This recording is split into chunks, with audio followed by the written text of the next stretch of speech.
Greetings and bienvenue, Midnight Crew. Thank you for returning to this broadcast, and welcome to new viewers joining us for the first time. If you like a video, then feel free to subscribe. This threat is going to cause a maelstrom of defense mechanisms from dissidents, contrarians, believers, hangers-on, and ne'er-do-wells. Please have an open mind. The resistors, naysayers, will be proven to be the most compromised by the Psyop. Bots in a botnet, flies in the spider's net. Cognitive dissonance is a psychological concept that refers to the discomfort or tension experienced by an individual when they hold conflicting beliefs, attitudes, or behaviors. This theory was developed by the psychologist Leon Festinger in the late 1950s and has since become an essential component of social psychology. When individuals encounter inconsistencies between their thoughts, beliefs, or actions, they are motivated to reduce this dissonance to restore psychological harmony and balance. People strive for consistency in their thoughts and behaviors because inconsistency can lead to feelings of unease and mental discomfort. $1 versus $20. The classic study, known as the Festinger and Carl Smith study, was conducted in 1959. In this experiment, participants were asked to perform a boring and monotonous task, such as turning pegs for an extended period. After completing the task, participants were divided into two groups. The $1 group, they were paid $1 for participating in the study. The $20 group, they were paid $20 for their participation. Both groups were then asked to rate the enjoyment of the task they performed. The results showed that the $1 group rated the task as more enjoyable than the $20 group, despite the fact that the task was objectively uninteresting. The participants in the $1 group experienced cognitive dissonance because they engaged in a tedious task for only $1, which contradicted their belief that the task was not enjoyable. To reduce this dissonance, they convinced themselves that the task was actually more enjoyable than it seemed, thus changing their attitudes to align with their behavior. On the other hand, the $20 group did not experience the same dissonance because the external incentive of receiving $20 justified their participation, making it unnecessary for them to change their attitudes about the task's enjoyment. Surrogate activities. In Ted Kaczynski's manifesto, Industrial Society and Its Future, he argues that modern industrial society creates a psychological environment that fosters discontent and psychological suffering in individuals. As a response to this dissatisfaction, people engage in surrogate activities to fill the void and find a sense of purpose and satisfaction. Surrogate activities as non-productive, often socially acceptable pursuits that give individuals a sense of accomplishment and purpose, but do not directly address their fundamental needs. Surrogate activities can include hobbies, sports, social causes, religious rituals, political activism, and various forms of entertainment, among other things. Surrogate activities are a symptom of the malaise caused by modern society, which manipulates and exploits individuals' natural drives and desires for its own ends, leading people to focus on surrogate activities that serve an ancillary goal rather than personal fulfillment or well-being. Surrogate activities distract people from confronting the core issues of societal degradation caused by degeneracy. Phenomenons like the nobody are mechanisms that keep people pacified and prevent them from taking meaningful action to address the deeper problems in society and their own lives. Demoralization. Yuri Alexandrovich Bezmenov was a Soviet KGB agent who defected to the West in 1970. After his defection, he became an informant and lecturer, exposing Soviet propaganda techniques and strategies used to undermine and destabilize homogeneous populations. Demoralization is the first stage of the process, where the main objective is to weaken the target's moral fiber, cultural values, and sense of importance. Destabilization is the second stage, where agent provocateurs work to exacerbate existing tensions and conflicts amongst participants, leading to a sense of widespread anxiety, confusion, and loss of confidence in themselves and those around them. This is often done by inflating the ego of a population, then pitting each member against each other. The final stage, normalization, is where the subverting power aims to solidify its control over the target group. Bezmenov claimed that at this point, The subverters no longer need to use overt methods, but can rely on subtle influence and control through well-established channels. The subverting power seeks to establish its preferred political agenda while maintaining the illusion of normalcy and entertainment.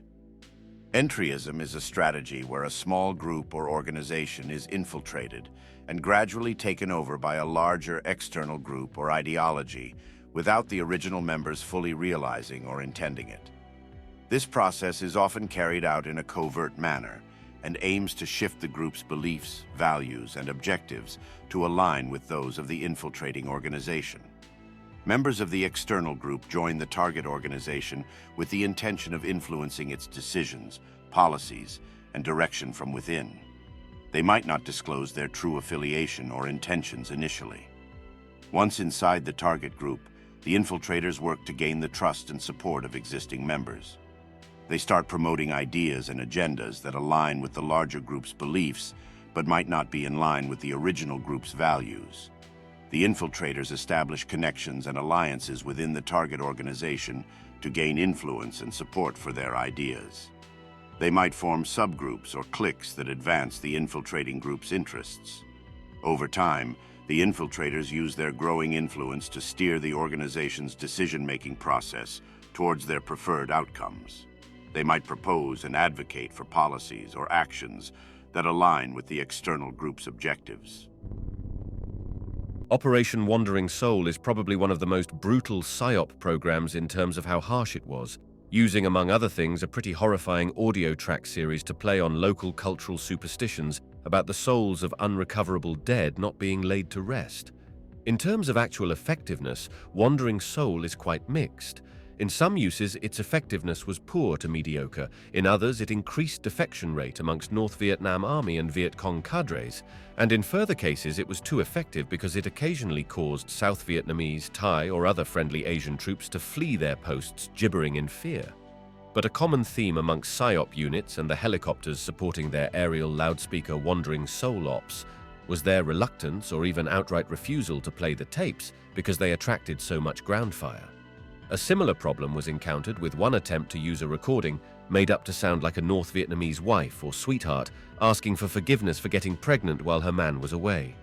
The fear of Jody aka being a cuckold is universal and transcending all borders and creeds. One case of this tape being tried out pissed off the local Viet Cong elements instead of demoralizing them and attracted so much mortar fire that this particular unit never played it again. Havana isn't a real city, it's a state-run Psyop. I am Cuban and I have visited Havana at least 2 times in my life, once in 2010 and another time in 2016. You see Havana in pictures where it's packed to the brim with people and cars, but in reality, if you have visited the city in real life, you'll find out that it's much different from that. It's very similar to Pyongyang in North Korea. The locals that roam the streets are literally paid to be there. They want outsiders to have a good impression on the city, so they pay locals to pretend as if they are indulging in urban city life. The cars that are driving through the streets of Havana aren't going anywhere. They just go round and round around the city, and the rest of the cars are taxis for visitors. The old buildings in Havana, no one lives in them. They are just there for decoration. None of the locals are from Havana. They are from elsewhere, and they go to Havana to do their job as a full-time NPC, basically. Everything in Havana is orchestrated and nothing there is natural. When you ask a driver to take you around Havana, you won't see any poor people because they are cut from the city and secluded in a ghetto somewhere else. Havana does have a ghetto which is miles away from the main city, and that's where they live. They come to Havana to LARP as NPCs. They wear attire that is more formal, and they pretend to be a part of this bigger city by getting paid to participate. Good thread. How do you find out? Are you local or visiting from the States? I'm not a local. I am from Canada, but I am Cuban. I did a lot of research on Cuba's government and their use of real-world propaganda. From visiting the place, I could tell you that there is certainly something wrong with the place. Everything is a bit off. If you spend a lot of time in the city, you will see the same exact people every day, the same cars going in the exact same road. Havana's situation is very similar to Pyongyang, where they pay people from elsewhere to LARP as locals. It's bizarre. The police and the government are just a facade maintaining an illusory power structure all over the world. The true rulers are just behind the curtains. They lied to everyone. Whatever these things are, they're not friendly. What you think is reality is probably just another psyop. Don't even defend it. That would be stupid. They are directly involved in humanity's development from its cultural structure, technologies, and world history. It's always been this way. They've always been here. We just can't see them. The people in power are well-studied esotericists and occultists who have known about these things longer than we have. They know it is or isn't real. They just never told anyone. But they make movies about it. Layers on top of layers of deceptions from the moment you were born. Look up the Baghdad Battery. This is a techno-cult going back to the birth of Christ or earlier. They discovered the fundamentals of electricity before 200 AD, 1200 years before mainstream science. Their understanding of its function and properties is far beyond ours. Conveniently, the artifact went missing during the invasion of Iraq, just as many artifacts pointing to their existence. It's a completely hidden and secret group. Not the Illuminati, but an entirely divergent group, the true name and nature of which has never been publicly divulged. Anyone claiming to have the actual name or identity of the individuals is full of crap. The only commonality they have is power. The only solution is to strive for a societal structure that rejects all central power. I try to keep an eye out for myself. I know it doesn't make me a paranoid lunatic, but it's certainly a good instinct to have. I can relax. Might as well enjoy it for what it's worth, cause running isn't going to solve anything. If I get nabbed by the loonies to be tortured and executed, that wouldn't be fun. I shouldn't have to worry about stuff like this. I just want to have freedom and freedom for all from this cycle of madness. Being completely honest with anyone who will listen to me here, a majority of what I'm seeing are hired trolls on 4chan nowadays. I suspect mostly because it's a dark forest of the internet. It being such allows for a special kind of social engineering. If I make an especially dangerous post on here, a very small percentage of those replies will be real people. The rest will be trolls doing their hardest to destroy whatever's going on. I know which ones are the Chinese easily. They always slip up. Doesn't matter if they train as hard as the Russians. I know how to get under their skin. Then they break down, accuse me of all sorts of things right in the board. They'll start making posts at me in Mandarin. That's always the funny part to me. Russians, Americans, and corporations are harder to nail down, but you'll figure them out. Big thing is not playing in their court, not responding to them, but putting your memes out there and only pointing out the bull they say to everyone else. God damn, they hate that. They will do everything they can to shut down the discussion, stop it, change it, but if you just point out what they're doing without responding, they have little to no control at all. Eventually, they'll switch to trying to make random nonsense garbage posts to throw off everything. Just off-the-wall nonsense, whatever to take the attention off. Getting people to not respond to those is insanely difficult still. Not even reading through the thread, I'm sure I've already got a few responses accusing me of something or mocking me. They respond pretty quickly when you say something that's actually true most of the time. And they pretty much always use the same tactics. But I've said it before and I'll say it again. Truth is stronger than lies. A majority of what you see on 4chan is this anymore. At one point, it was mostly real people. Now it's just hired trolls trying to persuade you into delusion or political extremism so their bosses who don't give a damn about them can rule the world. They don't want you to know about the organ markets, the potential water wars, or the fact we're most likely about to run out of food and have billions of people die across the planet. All that is hush-hush. You don't need to know how much water Google is using. You're not allowed. Why do they need it? Fuck you is why. Good luck when the groundwater is gone. You don't need to know what China's doing with organs, or the trafficking and drug rings the CIA sets up for insurance traps. Trolls are meant to dissuade any conversation that gets too close to the real truth like that. Better if you're focused on the idea of a singular group you can blame everything on. This is 4chan now. It's these people that keep you from looking up. And a lot of them are just responding to each other at this point because they're too stupid not to.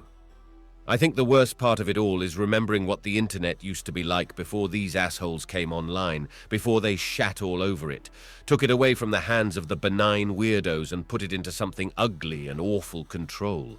There was a time where the internet was someplace special you could go to. This weird sort of mental landscape that the real world didn't quite know how to control. Things were a lot different then. I miss them. I'd give anything to boot off all these data harvesting shites and their paid trolls. It's crazy. The amount of things I'll see hired trolls pull to get things done. They'll make some of the most absurd arguments just to derail a conversation or something being posted. These people get trained to basically be robots who shut down their exterior senses so they can just endlessly spout out BS responses, deflect. Unironically, I'm one of the few people meme warfare resistant enough to tackle them head on. And it may make me a target one day. But I'd rather die telling the truth and protecting other humans than letting them keep doing this. It's awful what they get away with. I recommend on that note, anons start buying food supplies while they can. Wheat, yeast, and flour would be a good start. If you want your dead internet theory, that's the truest form of it. That's not to say there aren't bots online too, but they aren't intelligent, and you can tell which ones are trolls and which ones are bots.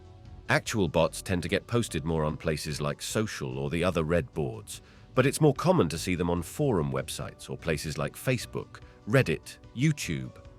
These are sort of the lower tier of the hollow net, at least in my opinion. But I've been in chat rooms once or twice where it was only bots. It's amazing to see them interact with each other. They'll just have full conversations that are circular inside of their scripts designed to get your pants off. Funny thing though, a portion of these go back to the same people who hire trolls though. Trolls are more common for intricate operations. Bots are used for low-scale scams and mass propaganda posting. Hilariously, China used bots for a while on Twitter to spread Hong Kong misinformation when that whole thing was going on. Goes to show these people are ridiculous. That's about it from me on this one. I'm gonna head for a nap now. But a casual glance at the thread shows I'm on the money as usual. As soon as you post anything true, you'll get accused by these people of bait or they'll mock you. But I don't and won't respond to them. I'm meme resistant, and they hate me for it. CIA used to poison entire towns' water supplies with psychedelics to see if they could control the population. They trade slaves to wealthy and influential people as a trap. Chinese Communist Party steals organs from dissidents and foreigners in China to sell on the black market. They attack prisoners with electric cattle prods to break them. Your water is being stolen by corporations who are going to be a direct cause in connection to the war with the biggest economic crash we've ever seen. See, I can tell you guys these things. Now, watch how they respond to me. See how much they seethe. Good night, folks. New Wojaks are a Psyop. The government is making memes with Wojaks to try and get the previous generation internet people who liked rage comics to buy in on the platforms that they more easily control, like Twitter and other sites. Modern-day memes are posted all over the damn place, so many meme accounts have taken over that there has to be some sort of government presence there. Once they get the older generation people into the new memes, they will be more susceptible to the new media the government has started putting people out to get them a slave to their hypnotic and entrancing embrace so that they can further turn it into bumbling work slobs that fuel their money generation perpetual war machine. This was shilled so hard for a short thread that I tend to believe OP don't worry. OP good memes are good rhetoric, which is always based on the truth. The people you mention do not have truth on their side, thus won't ever have good memes. All they can do is repeat the lie over and over and try to punish people telling the truth. Lies are failing them more every day. When you're doing Psyop, though, no one expects the message itself to cause a result. I mean, this doesn't follow simple logic and gets back to the classic Iraqi, Bart Simpson seduce your wives nonsense. The statement without actions usually doesn't accomplish much results. But as an example, once Iraqi units were isolated forward in 1990 and 1991, the coalition started dropping leaflets that strongly focused on food as a thing you would get if you surrendered. Now, if surrender leaflets were dropped on day 0 of the air campaign, that doesn't do much. But if you're tired, wet, hungry, and you've been bombed for 46 days straight, goddamn food and a heater sounds like a sweet gig. To another example, the classic safe passage card exists less for the purposes of giving someone a real out to surrender, because it always existed, generally speaking, but by giving a process and a list of things to do to surrender safely, this lowers the resistance to surrendering, because while there is an uncertainty of being bombed or at war until it's over, having a simple list of things to do to surrender, I mean just do steps 1 to 5, and you're on your way to 3 hot meals a day and a cot. That is a safe certainty that will appeal to people living up to their ankles in blood and mud. Another example the US has used extensively is calling shots, which is to say letting a target know it's going to be bombed, be that World War II Japanese cities, or Iraqi infantry battalions in the desert. When the bombing occurs to no real impact to the US, this helps drive a cognitive shift from, this is a war in which both parties are in some sort of parity, to, the US will bomb us more or less because they feel like it, and this sense of helplessness can cause changes in behavior favorable to US outcomes. There's a bias towards what I would call fuckery on the part of people outside of information warfare / Psyops towards focusing on making things unpleasant or miserable in and of itself. This is really missing the point because you aren't just trying to make someone miserable, you're trying to drive them towards a behavioral change. A more simple version to try to understand Psyop is seeing it as military advertising. Which is to say that instead of one brilliant Psyact, it's a campaign of messaging that weaves together. The same sort of placement and messaging considerations that go into making you try stuffed crust pizza isn't at all that different from traditional Psyop because you're presenting an audience with a multi-vector messaging campaign with appeals nested in human psychology and cultural behaviors. I hope that you enjoyed tonight's broadcast. If you enjoyed tonight's story, then please subscribe to the channel as more green texts will appear daily. A new broadcast will appear when the clock strikes midnight Central Time.